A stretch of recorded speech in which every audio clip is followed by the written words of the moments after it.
దక్షిణ భారతదేశం పగ్గాలు చంద్రబాబు చేతిలో ఎన్డీఏ కూటమి పెద్దలు పెట్టారని, రాబోయే రోజుల్లో జగన్మోహన్ రెడ్డి అరెస్టుకు ఇది సంకేతం అనేటువంటి వార్తలు ఇప్పుడు సోషల్ మీడియాలో చక్కర్లు కొడుతున్న నేపథ్యంలో ఈ అంశం మీద మనం విశ్లేషణ చేసుకునేటువంటి ప్రయత్నం చేద్దాం. ప్రస్తుతం మనతో పాటున్నారు ప్రముఖ రాజకీయ విశ్లేషకులు, ప్రముఖ సీనియర్ జర్నలిస్ట్ సిఎస్ రావు గారు. సార్తో మాట్లాడదాం. సార్ నమస్తే. సార్ నమస్తే. సార్, దక్షిణ భారతదేశం పగ్గాలు ఎన్డీఏ కూటమి పెద్దలు చంద్రబాబు గారి చేతిలో పెట్టినట్లుగా రాబోయే రోజుల్లో జగన్మోహన్ రెడ్డి అరెస్ట్కి ఇది సంకేతం అన్నట్లుగా కొన్ని వార్తలు వస్తూ ఉన్నాయి. దీన్ని ఎలా చూడాలంటారు? ఇప్పుడు ఒక రాజకీయ పరిణామం ఏదైనా జరిగినప్పుడు దాన్ని బేస్ చేసుకుని రాబోయేటువంటి రోజుల్లో ఎక్కడెక్కడ ఏం జరిగే అవకాశం ఉంది అనేది మనం ఒక అంచనాకు రావచ్చు. ఇప్పుడు తాజాగా జరిగినటువంటి పరిణామం ఏంటంటే ఢిల్లీ వర్గాల్లో వినిపిస్తుంది. అలాగే ఢిల్లీ వర్గాల నుంచి వచ్చినటువంటి న్యూస్ ఏంటంటే దక్షిణ భారతదేశంలో ఎన్డీఏ బలపడాలి. ఇది బీజేపీ పెద్దల యొక్క వ్యూహం.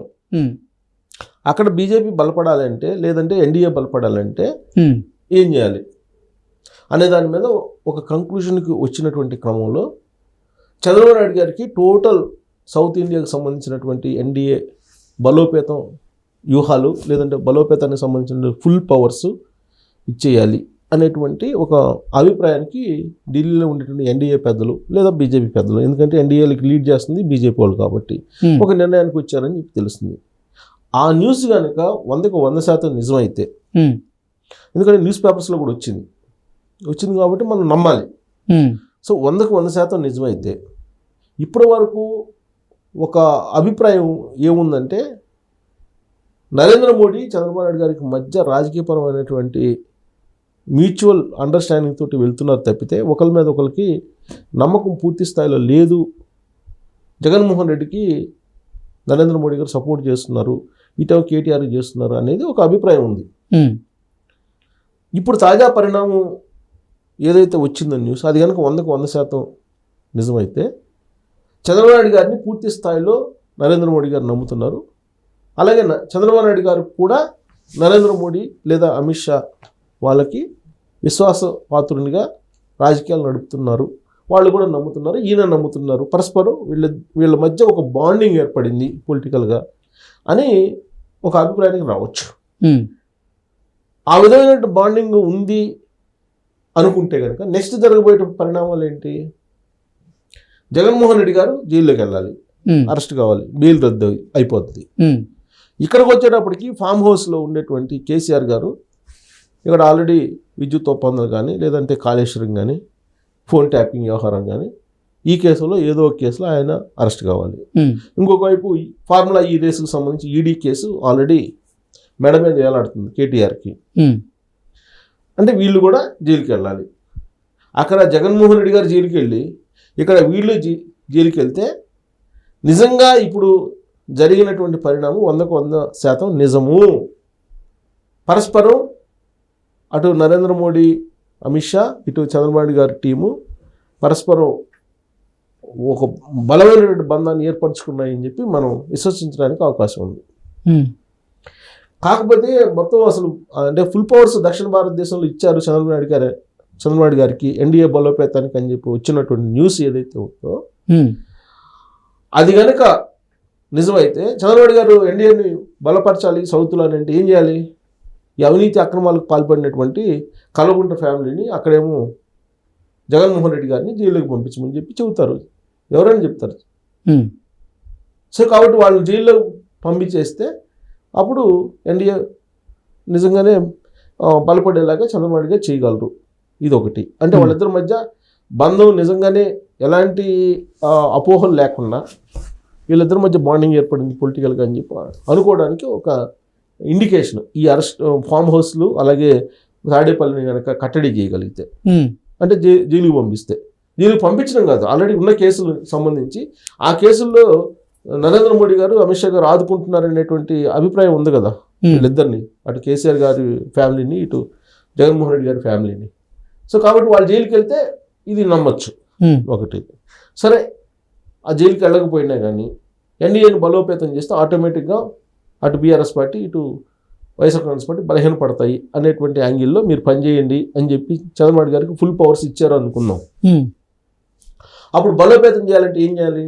దక్షిణ భారతదేశంలో ఉమ్, ఇప్పుడు ఆల్రెడీ కర్ణాటకలో బలంగానే ఉంది బీజేపీ. ఉమ్, మరి కొద్దిగా బలం పుంజుకోవాలంటే ఏం చేయాలి చంద్రబాబు గారు?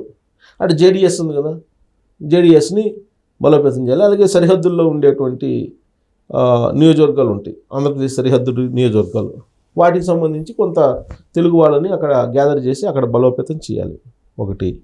రెండు, తమిళనాడులో మీకు ఎన్డీఏ బలపడాలంటే ఖచ్చితంగా చంద్రబాబు గారి యొక్క ప్రమేయం, చంద్రబాబు యొక్క మద్దతు ఉండాల్సిందే. బహుశా నేను అనుకుంటే బీజేపీ వాళ్ళు అది గ్రహించి ఆయనకి దక్షిణ భారతదేశం మొత్తం ఫుల్ పవర్స్ ఇస్తున్నాము, మీరు ఎన్డీఏని బలోపేతం చేయండి అనే సంకేతం ఇచ్చి ఉండవచ్చు. ఓకే. అన్నాడీఎంకేకి చంద్రబాబు గారికి మధ్య మంచి సంబంధాలు ఉన్నాయి, అన్నాడీఎంకే లీడర్లకి. ఉమ్, పైగా తెలుగు గంగ ద్వారా తమిళనాడుకి నీళ్ళు ఇచ్చినటువంటి మొట్టమొదటి ఆంధ్రప్రదేశ్ ప్రభుత్వం ఏదంటే ఎన్టీఆర్ గారి ప్రభుత్వం. ఉమ్, సో కాబట్టి ఆ సింపతి ఉంది, కాబట్టి అక్కడ పనిచేసే అవకాశం ఉంది. ఈయన వ్యూహాలు, ఎత్తుగడలు, సత్సంబంధాలు ఉన్నాయి కాబట్టి. ఉమ్, ఇక తెలంగాణలో చంద్రబాబు గారికి ఫుల్ పవర్స్ ఇస్తే కనుక ఆటోమేటిక్గా ఎన్డీఏ ప్రభుత్వం తెలంగాణలో ఏర్పడుతుంది, దీనికి డౌటే లేదు. Um, BJP, Janasena, Telugu Desam party కలిసి ఎన్నికలకు వెళ్తే తెలంగాణలో వాషౌట్ మొత్తం మీకు స్వీప్ చేసేస్తుంది. BRS party washout. Um, BRS party అసలు ఉండే అవకాశమే లేదు. ఎందుకంటే ఎందుకు చెప్తున్నావు, మీకు సీనియర్ జర్నలిస్ట్కి ఎలా చెప్తున్నావు అని చెప్పి అనొచ్చు. ఉమ్, ఇప్పుడు మొన్న లోక్సభ ఎన్నికల్లో 18% పరిమితం అయింది బీఆర్ఎస్ పార్టీ. ఉమ్, అంతకుముందు అసెంబ్లీ ఎన్నికల కంటే కూడా దారుణమైనటువంటి పరిస్థితిలో ఉంది. ఒకవైపు బీజేపీ బలపడుతుంది, ఇక్కడ కాంగ్రెస్ పార్టీ ఆల్రెడీ అధికారంలో ఉంది. ఉమ్, రెండు జాతీయ పార్టీలు నడుమ ఉన్నటువంటి ప్రాంతీయ పార్టీ. ఈ ప్రాంతీయ పార్టీ ఒకటి ఉన్నప్పటికీ ఇప్పుడు తెలుగుదేశం పార్టీ ఓట్ బ్యాంక్ ఆ పార్టీలో చాలా ఉంది. బీఆర్ఎస్ పార్టీలో Telugu Desam party original vote bank చాలా ఉంది. వన్స్ తెలుగుదేశం పార్టీ యాక్టివ్ అయితే తెలంగాణలో ఆ ఓట్ బ్యాంక్ మొత్తం వచ్చే అవకాశం ఉంది. అలాగే సామాజిక వర్గం పరంగా తీసుకుంటే కనుక, లేదంటే గ్లామర్ పరంగా తీసుకుంటే కనుక పవన్ కళ్యాణ్ గారు ఎంతో కొంత ఎఫెక్ట్ చూపిస్తారు తెలంగాణలో. సో ఈ రెండు, అటు జనసేన ఇటు తెలుగుదేశం పార్టీ ఎవరు ఓట్లు తీసుకుంటే బీఆర్ఎస్ పార్టీకి ఉన్నటువంటి మిగిలినటువంటి 18% ఓట్ బ్యాంకులో ఎక్కువ తీసుకునేటువంటి అవకాశం ఉంది. సో కాబట్టి బీఆర్ఎస్ పార్టీ వాషౌట్, కూటమి కనుక డైరెక్ట్గా ఎలక్షన్లో దిగితే. సో కాబట్టి చంద్రబాబు గారికి ఫుల్ పవర్స్ ఇస్తే కనుక తెలంగాణలో ఖచ్చితంగా బీజేపీ ఎన్డీఏ జెండా, బీజేపీ కాదు ఎన్డీఏ జెండా యొక్క ఎగరేసే అవకాశం ఉంది, క్లియర్గా కనిపిస్తుంది. ఇక ఆంధ్రప్రదేశ్లో ఎలాగూ కూటమి ఉంది, కూటమి బలంగా ఉంది. ఆ బలంగా ఉన్న కూటమిని ఇప్పట్లో ఏం చేసే పరిస్థితి కూడా లేదు. ఎందుకంటే జగన్మోహన్ రెడ్డి గారు చేయాల్సిన తప్పులని చేసేసారు. ఆంధ్రప్రదేశ్ ప్రజలు ఈయన బహుశా నేను అనుకోవటం ఎప్పుడు కూడా ఇంకోసారి తప్పు చేయరు అనుకుంటున్నాను నేను జగన్మోహన్ రెడ్డి గారి విషయంలో. మళ్ళీ ఆయన్ని సపోర్ట్ చేసి ఓట్లు వేసి మళ్ళీ ముఖ్యమంత్రి చేస్తారు ఆంధ్రప్రదేశ్ ప్రజలు అని చెప్పి అనుకోవడానికి అవకాశం లేదు. ఆ విధంగా టెర్రలైజ్ చేశారు ఆంధ్రప్రదేశ్ సమాజాన్ని ఆయన. తర్వాత తమిళనాడు ఆయన చంద్రబాబు గారు కనుక వ్యూహాలు రచించి చేస్తే తమిళనాడులో కూడా ఎన్డీఏ జెండా ఎగరేసే అవకాశం ఉంది. ఇక మిగిలింది ఏంది, కేరళలో వినూత్నమైనటువంటి ఎత్తుగడలతోటి వెళ్ళాలి. మరి అలాంటి ఎత్తుగడలు ఏంటి, ఎలా చేస్తారు ఏంటి అనేది చంద్రబాబు గారికి తెలుసు కాబట్టి అది చేయగలరు. ఫుల్ పవర్స్ ఇచ్చినప్పుడు చేయగలరు. అంటే కర్ణాటకలో ఎలాగో సరిహద్దు రాష్ట్రం కాబట్టి ఖచ్చితంగా అక్కడ ఆయన వ్యూహాలతోటి అక్కడ ఖచ్చితంగా ఎన్డీఏ ప్రభుత్వం మళ్ళీ వచ్చేదానికి అవకాశం ఉంది. ఓకే. అయితే ఇవన్నీ ఎప్పుడు జరుగుతాయి అంటే ఆయన ఫుల్ పవర్స్ ఇస్తున్నాం మేము అని చెప్పి ఆయన చెప్తున్నారు వీళ్ళు వచ్చినటువంటి న్యూస్ దాని ప్రకారం. అట్ ద సేమ్ టైం ఇప్పుడు ఈ అక్రమాలు చేసినటువంటి ఫామ్ హౌస్ బ్యాచ్ని, అక్కడ ఉన్న తాడేపల్లి బ్యాచ్ని కట్టడి చేయాలి. కట్టడి చేసినప్పుడే వీళ్ళిద్దరికీ నరేంద్ర మోడీ గారి సపోర్ట్ లేదు అని చెప్పి నిరూపితం అవుతుంది సమాజంలో. అప్పుడు మాత్రమే ఎన్డీఏ కూటమి బలపడే అవకాశం ఉంది. సో అది చేస్తారా లేదా అనేది వాళ్ళు ఢిల్లీ బీజేపీ పెద్దల మీద ఆధారపడి ఉంది. Okay sir, thank you.